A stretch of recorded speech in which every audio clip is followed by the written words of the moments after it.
Hey friends, and welcome to the Happy Hour with Jamie Ivey podcast. I'm your host, Jamie, and I'm so glad you're here. Each week on this show, I invite a girlfriend to join me and we chat about the big things in life, the little things in life, and everything in between.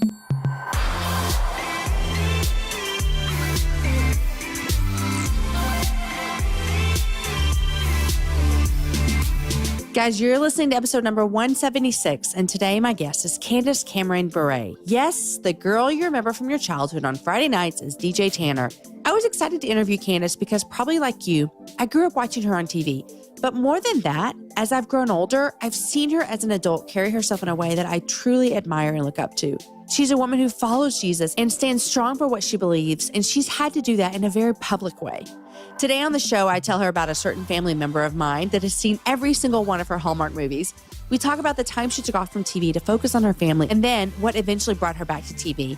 Her book, Staying Stylish, that released this last year, and even got her to announce an upcoming project that she hasn't said anywhere yet. You guys are going to love this show. Guys, I want to thank one of today's sponsors, and that is Prep Dish. Prep Dish is a healthy, subscription-based meal planning service. Here's what we need, guys. We need help with thinking about meals. And now we don't have to think about them anymore. We let Prep Dish do the planning for you. Sign up today and you're going to receive an email with a grocery list, prep ahead instructions so all of your meals are ready for the week. Go grocery shopping, get everything you need, come home, spend a couple of hours prepping, and y'all, your week is set. No more guesswork is needed. And right now, Allison, the founder of Prep Dish, is offering you a month-long trial for $4.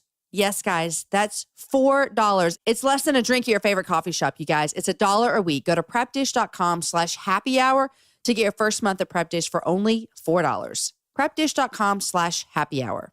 Guys, I want to tell you real quick before we get into the interview that Candace has a new book that comes out, and we talk about it a little bit in here. It's called Kind is the New Classy, The Power of Living Graciously. It's a super cute cover with her on the picture. And it's basically about how can we maybe have conflicting opinions and still be kind and classy. You're going to love the book. Right now, you can pre-order it. Super easy. Go to Amazon, put it in your cart, pre-order it, and it will be delivered to your house when it releases on April 24th. Guys, I told you last week about my book tour, and I wanted to let you know that tickets are up and available for you right now. Go to ifyouonlyknewbook.net to get your tickets or pre-order a book or redeem your pre-order while you're there. You guys, we are officially 13 days away from the release of my very first book. To say I'm excited is a little bit of an understatement. Hey guys, I also want to let you know about something super fun that we're doing at the Happy Hour. We created a mini-series and it comes out every single Friday. And it's a 20-minute mini-series where I ask a girl, what is it that you were afraid of if people knew about you? They would think, fill in the blank. It's real and it's raw and it's vulnerable and it's about 20 minutes and you're going to love them. This last week, my friend Heather McFadden joined me and we talked about anger. The week before that was my friend Melanie Dale and we talked about eating disorder. And this Friday, my friend Lisa Whittle is joining me. You're really going to love these episodes, so tune in every single Friday to listen to these. All right, you guys, here is my conversation with Candace. Hey, Candace, welcome to the Happy Hour.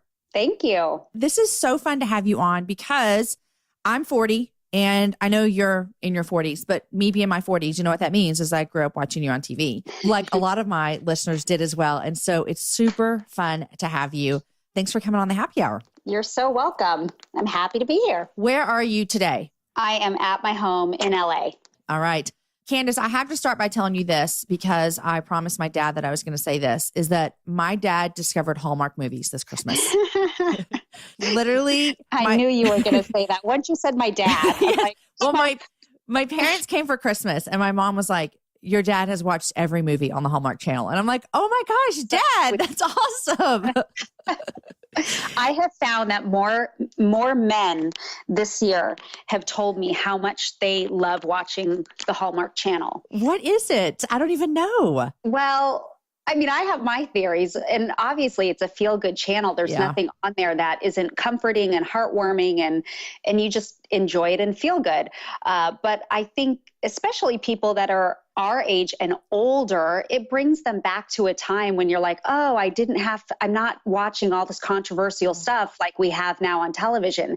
And it feels safe and it feels good. So it's like, oh, I remember how the world once was. And we love that, don't we? Because like you said, it's hard. Well, I was curious, actually, just to be completely honest, we don't even have cable here. So if I'm going to watch the Hallmark Channel, I have to go to my parents' house and watch it with my dad. But what has attracted to you for working with them for so many movies and series and Christmas stuff that you've been doing with the Hallmark Channel? Yeah, well, I love them because their branding, what they model is exactly the type of values and things that I love. Mm-hmm. And it's a company I want to work with. So our brands they basically line up very well. So I have a really great partnership with Hallmark, and I've loved working with them over the years and love to continue. I'm going to continue for many more years. Like I said, it's grown into something more than just doing a movie here and there for me with the channel. So it's great. I mean, because it's so good, and obviously I'm on Netflix as well with Fuller House, but it's one of those things where you're like, why do I want to go anywhere else when this just lines up perfectly? Yeah. Now, did I read that you have to film these series in Canada that you're about to start doing right now? Well, yeah, I have a movie series on the Hallmark Movies and Mysteries channel, which is a separate channel. Uh-huh. It's different from just the Hallmark channel. So those movies, the Aurora Tea Garden series, I do film those in Vancouver. So I'm off for 2 months to go film another 2 of those on Monday. Okay. Oh, good. Okay. So here's what I know is that when I travel, I literally spend the 48 hours before I leave for the weekend preparing my children, the house, doing laundry, typing up every single scenario that could happen. And my oldest is 14 and my youngest is 10. So I know you're a little bit ahead of me. Do you still have to do that when you leave the house after all these years? Thank the Lord, no, I don't. But I remember the days. I remember sitting and typing and laminating those papers. Yes. Like, here are the instructions. Here are the emergency contacts. Here's where I'm going to be. The dentist office number. I mean, everything.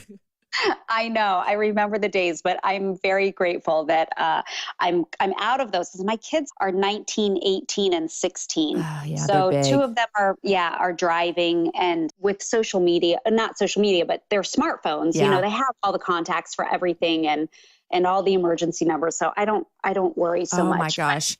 And then, and when Aaron, my husband, and I both go out of town, we usually have, 78 different people keeping our 4 children. And so then you're making schedules and all the things. Right. It's good for me to hear ahead that my children will be able to handle it themselves.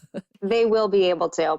But that's when you and your husband go away together. But for this, when I'm working, my husband's always home. That was always the kind of the trade-off when I started working again, was that one of us would be home for the majority of the time if the other was traveling. So every time I'm leaving for 2 months, but my husband's home the whole time. Yeah, so that's good. That's really easy. So when did you start? You just mentioned when I started working more again. When was that in your life? What did that season look like? Was there a season when you weren't working as much? I believe that there was, but when was that? There was. I took about 10 years off right when I had my first baby. And I was 22 years old. Now, mind you, you were a baby. Most people are just starting to get, coming out of college and getting their life together at 22. But I had been working since I was 5 consistently with a regular job. So at 22, that was my break time. Yeah. I had lived so much life. I got married and then decided that I wanted to stay home and raise my kids.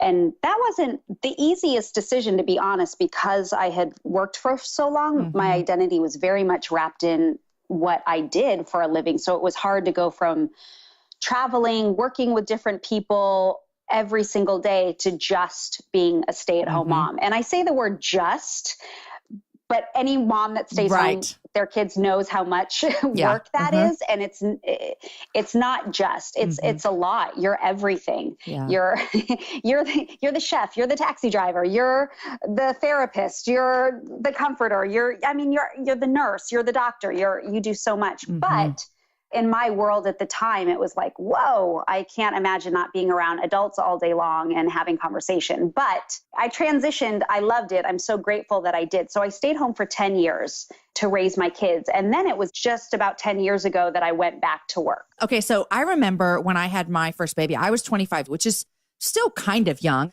But I remember these feelings, Candace, where I would like be home with the kids and my husband would be out of town. He traveled a lot when we were first married. And he would call and be like, oh, this hotel, I don't even like it. And I was like, oh, you don't like your hotel? Well, I have 3 children sleeping in my bed, those kind of things. But it was really hard for me. And when you talked about that identity, what was it that kept you feeling as though this is where I'm called to be right now? This is the season that God wants me to do. Because I think that's a very common struggle for women when they're transitioned either back into the workplace or back home with their kids. What were some of those truths that you depended on in that time? Well, that was the time when my relationship with God grew tremendously. Okay. And I am the woman I am now today because of those 10 years I stayed home. Because I honestly didn't have the time. Obviously, I was younger too, but that wasn't a priority for me. And I probably would never have made the time for God in my life like I did because I was at home and I had the time to do it, even though I was raising 3 kids. I could find time in the morning. I could find time in the evening. And I don't think I would be the woman of God I am now if I had continued working for so many years, because I think I would have glossed over that relationship with God. I wouldn't have been as dependent upon him, and I wouldn't have dug into a real relationship with him. But during that time of transition for me, I just kept reading the word, and I was like, you know what? I know I'm supposed to be home. I really don't want to be working because I want to raise my kids. I don't want someone else to do it for me. And as hard as some of those days were, I just knew I would keep reading the word, and over it was like, this is where I'm at. This is where I knew I was supposed to be, whether it felt like it in the moment or not, because God just confirmed it in his word as I dug in and read every day. That's encouraging, because I know there's women that are sitting there feeling that same way, either way, if I'm supposed to be working or at home. So 10 years later, did you get the itch again? Like, okay, I'm ready, or my kids are older, or what did that look like? Well, I had always wanted to go back to work. And I think that was another thing that put my mind at ease when I decided to stay home, that I knew life is seasonal. We have seasons of life and it changes, just like with your kids. They're in the toddler stage, they're in the teenage stage. One day you're going to be an empty nester. So just like that, I knew that wasn't going to be permanent. Even if I wanted my kids to stay little forever, they weren't going to. So I knew I always wanted to work again. And I just had left that just open for God, saying, God, if you'd open those doors for me one day, I would love it. And if you don't, I'm content with where I'm at and what you've given me. But when my husband retired from hockey, that's when about, 2 years after he retired, it was kind of like, okay, babe, what do you think? Could I try going back to work? Because we also knew that would probably mean a move for our family. Because at the time we were living in Florida, and the entertainment industry is not based in Florida. It's LA or New York. So. Do you remember what was the first thing you went back and did? The first thing was a Hallmark movie. Okay. And that's really what kicked it off. I had called my agent up and I said, hey, I'm kind of ready to get back in the game. They said, sure.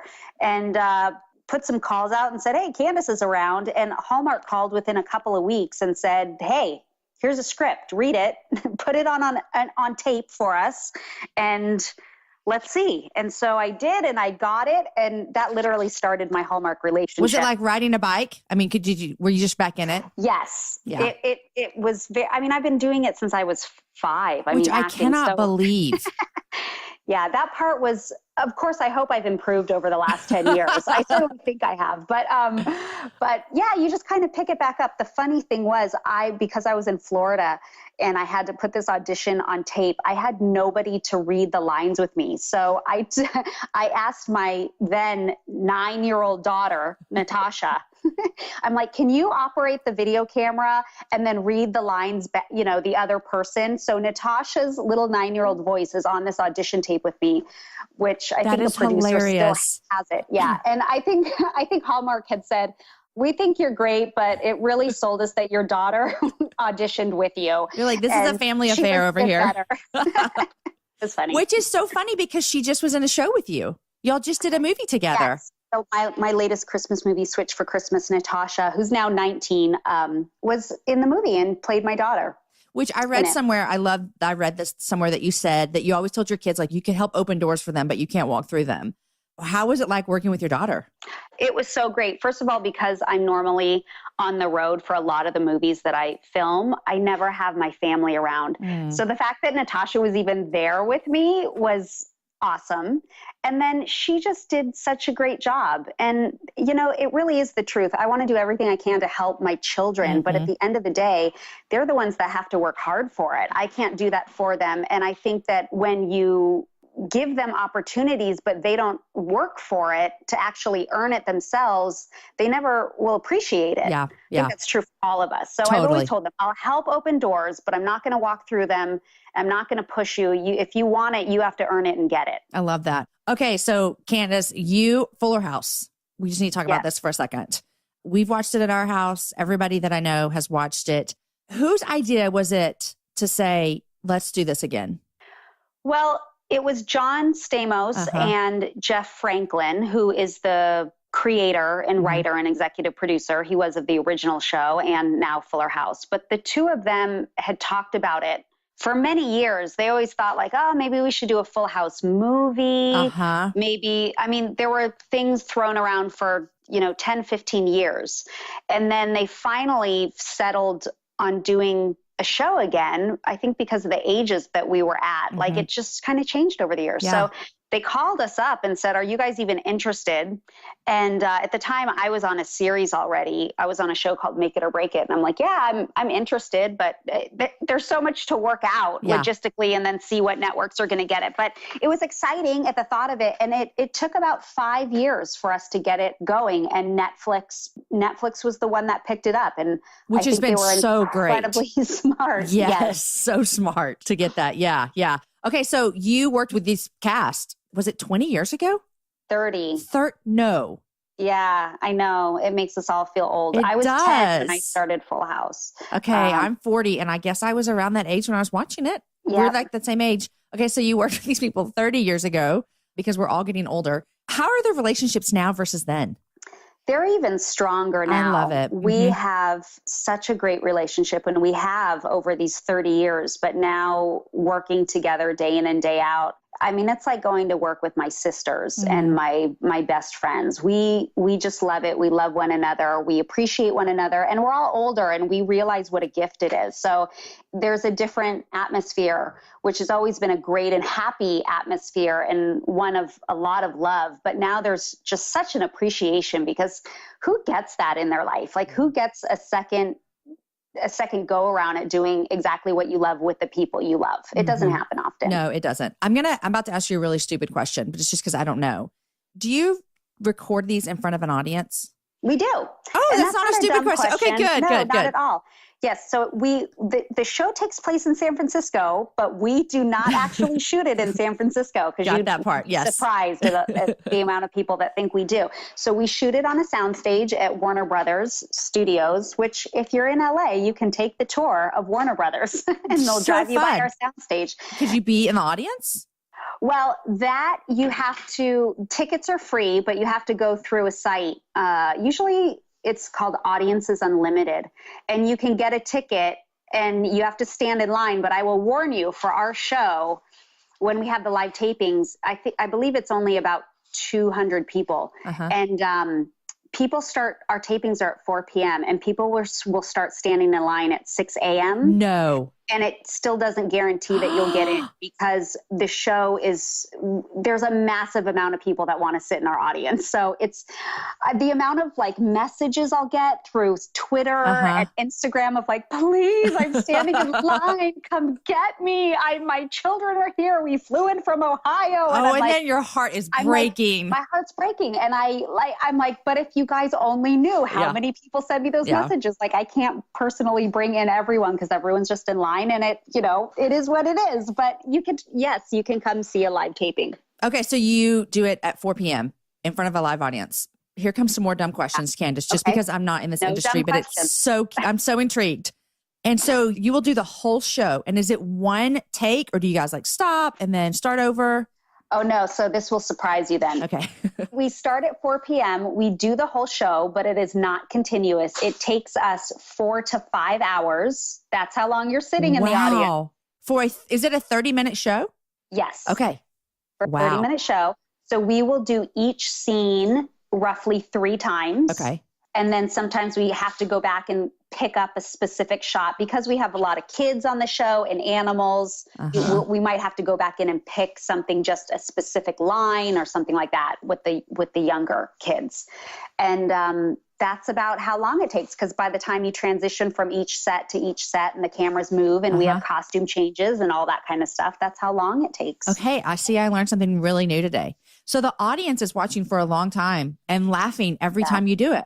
They are. We force them to. We give them a lot of sugar and candy. We give you a snack I love it. Sour Mart. And we're like, we have a great audience coordinator, and he basically tells jokes in between the time that you're sitting waiting for the next scene or the next take. And he's great. But yeah, by the end of it, you're like, I don't even know why I stood in line for so long. This is just. I could just watch it on TV. Yeah. Okay, that's hilarious. Okay, so you started when you're 5. I need to tell you that one of my sons is 12, and he has asked my husband and I to be an actor for so many years. And we live in Austin, Texas. I mean, it's just and this is not in our field. We don't do this thing. Like, my husband's a pastor. I have a podcast. We don't do acting. But Candace, he's going to his first acting class next week, and that's he great. is so excited. Okay, now, when you started acting at 5 years old, it was in your family, and then you did it all through up until you were in your 20s. Did you ever have a moment when you're like, Mom, I'm done. I hate this? Yes, I did. And it actually wasn't in our family. My brother and I were the first ones to act, and my parents knew nothing about it. So how did that happen? I was born and raised in LA. Okay. And a friend of my mom's had her son in the business, and she just encouraged my mom and was like, your kids are so cute. I have 2 sisters as well. And she said, you should have them act. But we were right here in LA already. Yeah. Yeah. So my mom just kind of gave it a go and said, hey, do you want to try this? We all said, sure. Yeah. And 5 years later, we're like my brother and I are on hit television shows. My mom's I'm sure your mom is what? like, what are we doing? I thought this was like an after school activity. Totally. That's how my parents treated it. They were like some kids play soccer, you go on auditions, but that's all it is. Yeah. But yes, there was a point when I was probably around 8 or 9 and had done it for already a few years. And I'm like, I don't want to do this anymore. I want to be able to hang out with my friends. I don't want to have to go to auditions after school all the time. And my mom was just like, okay, great. Just whenever you don't want to do it, we don't have to do it. And that was there it. was never any pressure from my parents. And then, I think like a month or 2 went by and I was like, okay, I'm really bored. I want to do it again. My mom's like, okay, great. Do you think that your parents not being in the business, like you said, and kind of treating it as just like this, some people play soccer, you do this. Do you think that really helped you stay grounded in yourself and your family? Very much. Yeah. Very much. Because the priority was never about the entertainment industry. If anything, it was kind of talked about negatively in my family, only from the perspective of my dad, who is a school teacher. He's retired, but he was a public middle school teacher for over 35 years. And my dad would always just say, listen, this is your extracurricular activity, but you're going to go to college, you're going to graduate, and you're going to get a real job because it's not real. It's all smoke and mirrors and fake and a fairy tale world. And so it was talked about that way, which gave me a different perspective, even though we were working consistently and I loved it. But it always gave me a groundedness of like, oh, this can be taken away at any moment. This isn't really real life. These jobs come and go so quickly. So I have to have something that's more secure than just acting. But of course, as I became a young adult, then you really do decide on those decisions of what you want to do with your life. And I realized like, no, this really is my passion and I can make a career out of this if I want to. Yeah. The fake job for your dad. Now, does he think you have a real job? It took him years. He even I mean, last year they're like, really, darling? You're still doing this? You're still hiring for a Hallmark movie? That's great, honey. I love that so much. Yes. I love it. I love it. I love it. Sometimes when you see young actresses, do you sometimes get this feeling in your stomach like, oh my gosh, she needs to be grounded? Do you ever feel that way? Like this mother thing come out?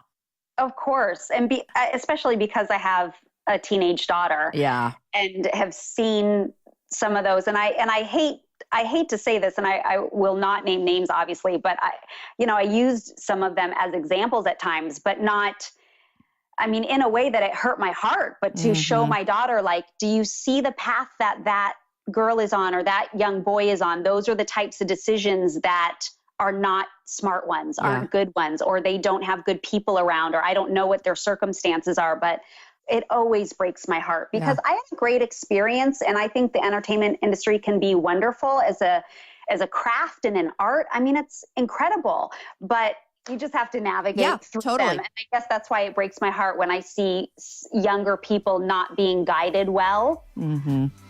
It's hard to watch. All right, guys, I know you're loving my conversation with Candace, but I want to take a quick minute to thank our sponsors. And the first one is Audible. You guys are listening to a podcast, so you know that listening is so convenient. Audiobooks are great for helping you be a better you, whether you want to feel healthier, get motivated, or learn something new. And with an unmatched selection of audiobooks, original audio shows, news, comedy, and more, Audible has all the audio content you need to start your year on the right foot. Guys, they have everything you can look over there. Even Candace, right now, who we're chatting with, they have her book. So if you love this conversation, go download some of her books. They've got Jess Conley's Dance, Stand, Run, Joe Saxton's new book coming out, The Road Back to You, if you want to look at the Enneagram stuff. If you're looking about being successful, they've got the 4-Hour Work Week. They have anything you might be looking for. Whether it's on your phone, through your car, from a tablet, or at home on an Amazon Echo, you can get through tons of books while doing almost anything. And Audible even lets you switch seamlessly between devices, picking up exactly where you left off. All right, guys, are you ready to start your free trial? Start a 30-day trial, and your first audiobook is free. Go to audible.com/Jamie Ivey, that's my name, or text Jamie Ivey, Jamie Ivey to 500-500.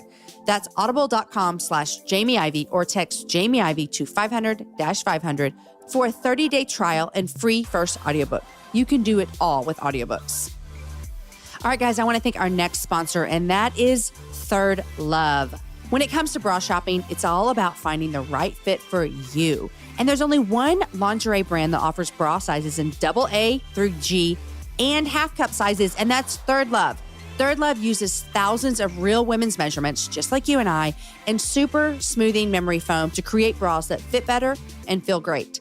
Did you know that most old school bra brands only carry 15 sizes? Well, Third Love has 60 sizes, you guys, including half cups. Never heard of half cup sizes? That's because no one else does it. Third Love knows there's a perfect bra for everyone. So right now, they are offering my listeners, that's you, 15% off your first order. And you guys, I'm a Third Love bra fan. I have several pairs, and they are so wonderful for me. To find the bra that you've been waiting for, all you have to do is answer a few simple questions from Third Love's Fit Finder quiz. It takes 60 seconds, and you can do it all from the comfort of your house. So you'll never have that awkward fitting room experience again. You all know what I'm talking about. Try a Third Love bra, you guys. It's so comfortable, you might forget that you're wearing it, and that is the best kind of bra. And if you don't agree, returns and exchanges are always easy and free. This year, you guys, make the change. That will change the way you look and think about bras. Go to thirdlove.com/Jamie now to find your perfect fitting bra and get 15% off your first purchase. That's thirdlove.com/Jamie. You won't regret it, you guys. Thirdlove.com/Jamie. Okay, here is the rest of my conversation with Candace. Okay, so speaking of like entertainment industry, I've had two ladies on here who both of their husbands work in LA. Angela Lanter, her husband, Matt Lanter, is an actor. Yep. Okay. And then Lauren Scruggs Kennedy, who her husband, he's on E! News. So when I was talking with both of those ladies, and granted, neither one of them are in the business like their husbands are, but my question for them that I would love to ask you as well, you know, being a Christian and being a follower of Jesus who has morals and values, what have been the times, or have there been, when it's been a struggle to stay strong to your faith and still want to work and get jobs and get gigs and be in the industry that you're in? Yeah, it definitely can be a struggle. Mm-hmm. Over my career, and my career, I mean, I've been in this business for 36 years, and I have said a lot more no's in my life than I have yeses. I've turned down a lot of significant roles, significant television shows that have been on the air for years, even though I was on one. But, Yeah. you know, in my early 20s and my teen years, even in my 30s, I turned down significant things because I felt that they didn't line up with my values and what I wanted to represent on television and the type of work that I wanted to do, even though I would probably, I mean, who can say, but they could have made me a huge, like massive star or something. And at the end of the day, it all just came down to conviction. I'm like, you know what? I'm not going to stand before people. I'm not going to stand before fans. I'm not going to stand before producers or directors. I'm going to stand before God when I die. And so I give an account of my life to him. And so I want to do what's honoring to him. And it's just continually thinking of that conviction of my life and reading that word is what helps you make the right decisions. Yeah. But it's not to say that some of them weren't painful. They were. For sure. Some you look back and you're like, ouch, oh, what could have been? Right. And yet I look at my life too, and I'm like, wow. And yet I feel so blessed that God has shown me in so many ways that he's blessed and honored the decisions I've made to the best of my ability for him. Yeah. And I'm so happy where I'm at. And I think that that's contentment also. You know, there's lots of people that they can rip you apart and say, oh yeah, great. You've done Hallmark movies and you're on the like cheesiest family show around. And I have a completely different perspective. And I go, I worked for those Hallmark movies. I've worked for that cheesy family television show because I want to do things that honor the Lord and that I'm proud of at the end of the day, that my family and my children can watch and be proud of. And I have no regrets. Like, this is exactly where I want to be. And I've positioned myself to be here and no other place. Well, I love that because as someone who has, watched you over the years, there is something that our world sees as very tempting, and that's fame, fame, and social media brings that out, and all kinds of things bring out this need to be known and need to be famous. And I loved hearing you say that there were some other things that could have been, quote unquote, more famous or whatever. And at the end of the day, you had to make that choice. And I think that's encouraging for even us women that are listening, that our job doesn't involve, acting. But no matter what it is, that we're still making those choices that come down to where's my conviction? What is it going to matter at the end of the day when I stand before God? Yep. Yeah. And teaching our kids that too. I mean, of course, my kids want to be professional football players because what 12-year-old boy doesn't? Or in your case, professional hockey players. Yeah. Yeah. But, and I'm always talking to my boys about that as well. What are the things that matter in life and those kind of things. Okay. Speaking of hockey, I know nothing about hockey. If you think I know nothing about acting, I know nothing about hockey except for there's a puck on the thing and they hit it into the net and they fight. That's all I know. Okay, Candace? That's great. A puck on the ring, the ice. But hockey is your life now, and it became your life when you met your husband. Did you know anything about hockey before you met your husband? No, I didn't. I had gone to one hockey game before I met him. And I should know a lot more than I do now. I'll be honest. It's been 20 years, but I'm still learning the game. I bet you know the rules more than I do, and you know that it's not called the thing. So there's that. Okay, can you give me, since my oldest is 14 and you have two boys that are 16 and 18, can you just give all of us that are listening just some truths to hold on to that we can hold on to when we've got these teenage boys that are growing up? Man. What is your thing? Like, what can you tell us mamas that are almost there? I'll be honest. I love the teenage years. I've loved them even more than some of the younger years because you see them, they're making their own decisions. They're really becoming the people that you're going to see for the rest of your life, into their adulthood and what kind of character they have. And I mean, trust me, it can be very challenging, but I don't know. I just think there's nothing to be scared of. Like, don't be scared and be prepared.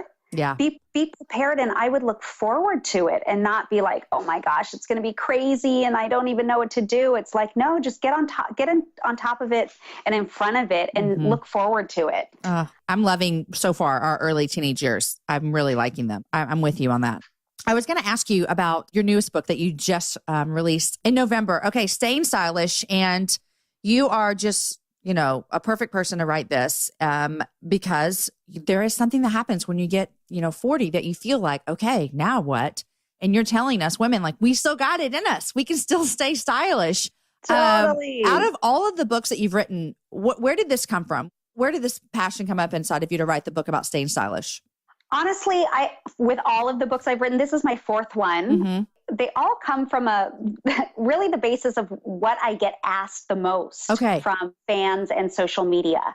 So in the last couple of years, everyone has asked me style questions, beauty questions, hair questions. And so I talked to my publisher and I'm like, I would love to do this kind of book. And they were excited, said, yes, let's do it. And I think what people have enjoyed the most is that everything is really, they're foundational basics, because I think we turn to a lot of celebrities and think like, oh my gosh, but they're not shopping at normal stores and they're getting styled and they're buying, $2,000 dresses every day. And that is just not who I am and not how I live. And yet, although, yes, I've had some of those opportunities, I'm a mom, I'm a working mama 3 Yep. And I'm a casual LA girl. So I go, let's just get back to the basics of knowing what feels stylish, feels good. And some people that have never been into it all, let's just give them a place to start. And of course, when I talk about beauty really should always be a reflection from what's inside, from what comes from the heart. And so I've had people over the years, and I'm not trying to compliment myself.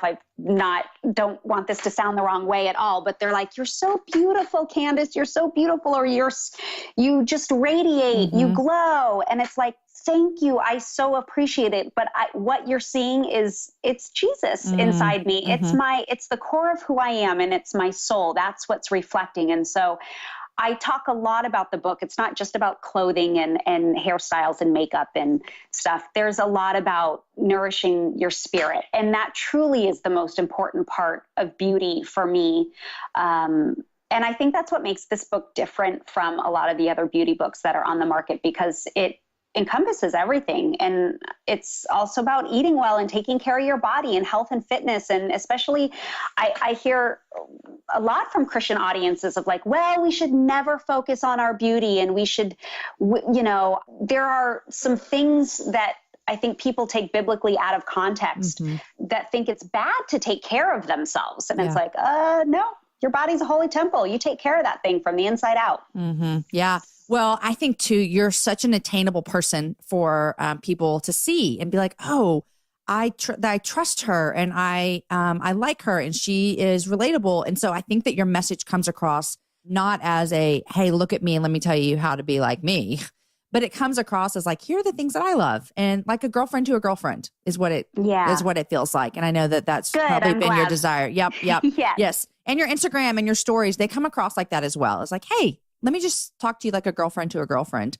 Speaking of Instagram, do you love Instagram? I do. I do too. I like it a little too much. Now, I know your kids have Instagram. I'm assuming. I know your daughter does. Okay, yes. Do your kids are older, like I've said before. My kids kind of cringe when I put them in my stories. Do they go with it? Because I don't see your boys a lot. My kids like it, but it depends on what it is. So one of my boys he's on Instagram, but he has a private account because I've told all my kids they weren't allowed to be public until they were in high school. Oh, this is good. I like this. Okay. Thank you. Yeah. And so, I've told them how massive the responsibility of a public social media account is, whether it's Facebook, Instagram, Twitter, Snapchat, whatever. I'm like, because once you put it out there, it never goes away. Yep. See your life. So it's a huge responsibility. And my 16-year-old, he's actually almost 16. He'll be 16 in a couple weeks, but he is still he's in 10th grade and he has not taken his account public because I think he's nervous that he will post the wrong thing. Well, good for him. I mean, he's taking your words seriously, Candace. He is. But my other two actually love it. Especially my daughter and I have a very fun Instagram relationship. But my boys they like being on it. My son Lev likes it because it gives him more followers. That's how my son would be as well. That's hilarious. That's hilarious. Well, I love following you, so it's fun. Okay, Candace, every interview I ask my guests 3 things they're loving and what they're reading. And so you can pick where to start. Okay, what I'm loving. I am loving being at home right now. I took the whole month of December off, and I am loving being at home. Well, when you travel, it makes it, you cherish every moment. Yes, I do. Yeah. Okay, I am loving my microblading brows. I was so hoping that this was going to come up. I shared this on Instagram. Yeah. On Instagram. Yes. So I don't have eyebrows. They're very fair and thin. And I've gotten older and like my hair is falling out, my eyebrows are falling out. And so many people text me like, oh, you have to try this product and this product for regrowth. And I've tried just about every eyelash product out there that swears to you that it's going to help your eyelashes and eyebrows grow. And none of them have worked for me. So I went and got the microblading done, and I am so happy and absolutely love it. So this is where they're actually kind of drawing in eyebrows. Yes. So it's all done by hand, and it is not a tattoo. Right. It lasts about a year. So it's kind of semi-permanent, but it really is, and this is going to sound awful, but it's really a little blade, a little knife, and they are pressing it into your skin. So they're virtually cutting your skin and then putting the dye in there. But each little cut is like an individual hair stroke. Okay. And they put numbing cream on my brows, and it really didn't hurt. And, it looks so natural because as opposed to like a tattoo where obviously it's permanent, but it kind of looks like I've seen tattooed eyebrows and it looks like a block. And this, you see, it looks like actual hairs. Well, I was so intrigued. I have the opposite problem. I have to get my eyebrows waxed, so I have a unibrow. So I wish I could give you some of my eyebrow hair because girl over here has too much. But I was so intrigued by that. Okay, so you're loving being home. You're loving your eyebrows. What else are you loving? I am loving my Gucci slides. Oh, was this a Christmas gift? To myself. Okay, I love it. I have a few pair now and I can't stop wearing them. They're just so comfortable. Are these like slippers? So they kind of look like slippers. Yes. Okay. They're a mule, like technically, but there's no heel. Some people actually think I'm walking around in my slippers, but they're not. They're shoes. Okay. And it's like a loafer, but the back is open. And they're so comfy. They're so comfortable. Okay. Are you a reader, Candace? I am at times. Yeah. I go through spurts. Yeah, for sure. Me too. If you're not, what are you reading or what have you loved recently? Let's see. I am starting. I picked it up and had to stop because I was in the middle of writing my own 2 books. Yeah, I get that. On Monday, when I go to Vancouver, I'm taking again Mere Christianity by C.S. Lewis. Yes. And oldie but goodie, but I would like to refresh on that one. Yeah. That's a good one. I've read pieces of it. I could probably do to sit down and read the whole thing again. Great book. Are you writing anything now? Yes. Well, I have another book that's going to be out in April called Kind is the New Classy. Like in a few months? Yes. Girl. So I actually have even another book coming out after that. So virtually, I was so grateful once Staying Stylish came out because I'm like, whew, now I only have the other 2 books that I'm writing at the same time. I was doing 3 books at the same time. Oh. So Kind is the New Classy. I still, like, my deadline is this Sunday. I have to have my final edits in. Okay. Which is, I know what that feels like. It's hard. It's hard, but I'm like, this is the very last leg of it. And it's coming out in April. And this is a book that is a trade book. It's more like the first 3 books that I wrote. And it's about getting back to the basics of kindness and whether we agree with people or don't agree and treating others how we want to be treated. And so I talk a lot about my experiences and being on The View and being in that when I was co-hosting the show and just being in opposition to other viewpoints, but still talking with people with kindness and respectfulness, even when we don't agree with them. So I love that. Yeah. So that's what this book is about. And then there's another one. There's another one coming that will be out that I'm so excited about. I haven't even told any. You're the first one to hear about this. Can you tell us? I don't know if my publisher will be happy or not, but that one's coming out in the fall, and it's going to be my first children's book. And I love it. I'm so excited. It makes me so happy just saying that I've dreamed of writing a children's book. I've dreamed of it since Natasha was first born. So for 19 years. So for this to come to fruition, it thrills me. Well, I'm so excited for you. Candace, this has been such a great chat with you. Thanks for just being real and honest and owning who you are. And it's really, really a value to us who are watching you. So thank you so much. You're so welcome. Thanks for having me on. It was fun. All right, guys, I told you were going to love it. Candace was just a regular, normal, down-to-earth mom who happens to be on our TV screens. I loved her heart for her family and for her joy for her work as well. You guys, super excited about Candace and her books that are coming out this year. Make sure you check out those on Amazon. Guys, I want to thank Third Love one more time. When it comes to bra shopping, it's all about finding the right fit for you. And there's only one lingerie brand that offers bras in sizes AA through G and half cup sizes. It's Third Love. Find your perfect fitting bra today. Go to thirdlove.com/Jamie and get 15% off your first purchase, you guys. That's thirdlove.com/Jamie. Go right now. Change your life. thirdlove.com/Jamie. Guys, today's show was edited by Chris with Podshaper, and the music was developed for the show by Matt Graham. You guys enjoy your week. Share the show with a girlfriend. Go grab some tickets to the book tour. Have a happy hour with a friend, and I will meet you guys right back here next week.